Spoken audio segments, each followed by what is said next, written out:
पश्चिम बंगाल के हुगली, जहां प्रधानमंत्री नरेंद्र मोदी क्या कुछ कह रहे हैं, आइए सुन पाते हैं। इस आयोजन की पश्चिम बंग दिवस की बहुत बहुत बधाई देता हूं। साथियों, आज आप सभी की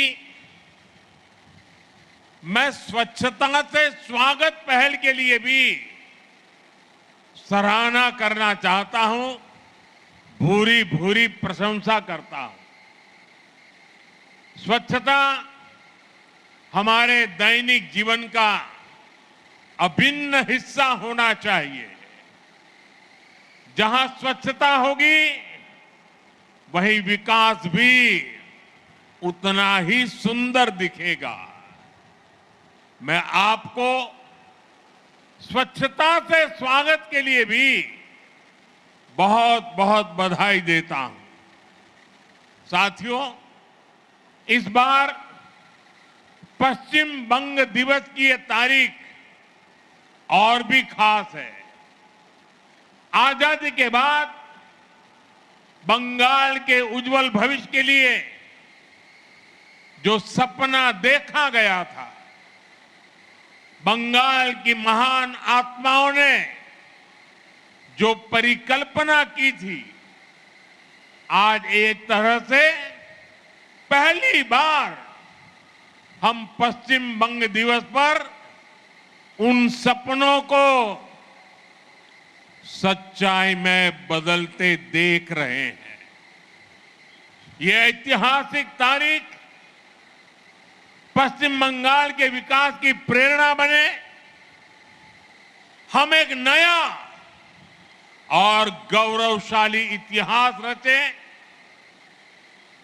आज बीजेपी एनडीए सरकार में इसके लिए विकास के महाअभियान की शुरुआत हो रही है। साथियों, बंगाल में दशकों तक पहले लेफ्ट और फिर टीएमसी ने जो गड्ढे बनाए, उन्हें भरने के लिए डबल इंजन सरकार ने सुपर फास्ट स्पीड से काम करना शुरू कर दिया है। बिजली की रफ्तार से फैसले हो रहे हैं। रुकी हुई योजनाओं पर काम आगे बढ़ने लगा है। इसी कड़ी में आज यहां सैकड़ों करोड़ रुपए की विकास परियोजनाओं का उद्घाटन और शिलान्यास हुआ है। रेल, रोड, कृषि, मछली पालन, इससे जुड़ी ये परियोजनाएं बंगाल के विकास को नई गति देगी। इन परियोजनाओं से यहां की ग्रामीण अर्थव्यवस्था को मजबूती मिलेगी। मैं बंगाल के लोगों को इन विकास परियोजनाओं की बधाई देता हूं। आज पीएम किसान सम्मान निधि की 23वीं किस्त भी जारी की गई है। देश भर के 9 करोड़ से अधिक किसानों के बैंक खातों में लगभग 19,000 करोड़ रुपए सीधे भेजे गए हैं। मैं देश के सभी लाभार्थी, मेरे किसान परिवारों को बहुत बहुत शुभकामनाएं देता हूं। साथियों, गुलामी के दौर में हमारे बंगाल ने क्या कुछ नहीं सहा, कितने बलिदान दिए, कितने त्याग किए। 1946 में कोलकाता में हुई हिंसा, नोआखली के दंगे, कितने निर्दोष बंगाली मानुष, बंगाल के लोग उसकी भेंट चढ़ गए। भाइयों बहनों, बंगाल ने रक्तपात सहा, बंगाल ने अपनों को खोया, अपनी मातृभूमि के टुकड़े होते देखे, लेकिन बंगाल ने अपनी अस्मिता और पहचान को नष्ट नहीं होने दिया।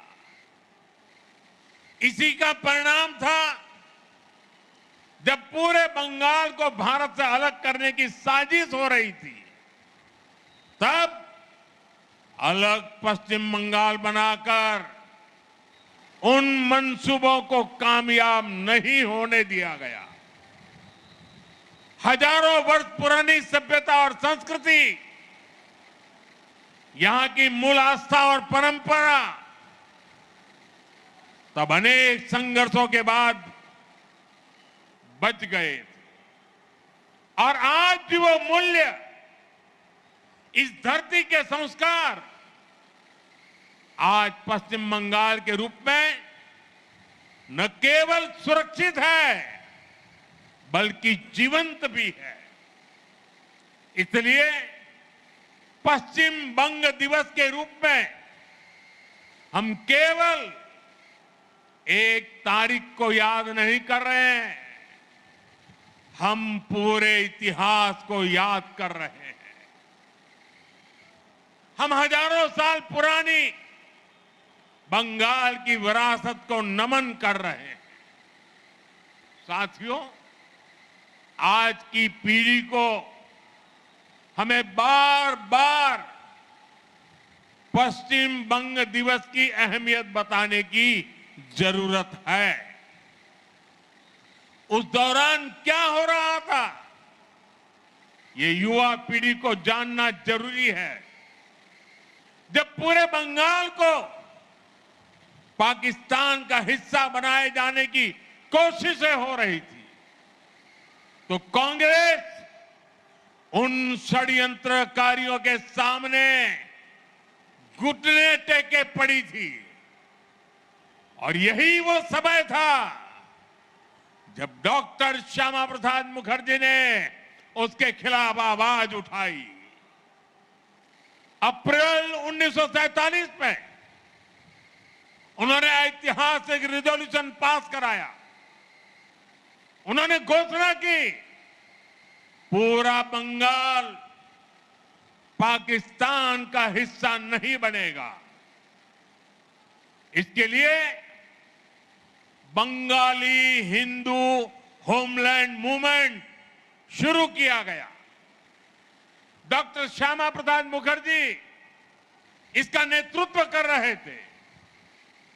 प्रसिद्ध वैज्ञानिक मेघनाथ साहा, इतिहासकार आरसी माजुमदार, इतिहासकार जदुनाथ सरकार, सुनीति कुमार चट्टोपाध्याय, बंगाल के ऐसे कितने प्रबुद्ध और प्रसिद्ध लोग इस मूवमेंट का हिस्सा बने।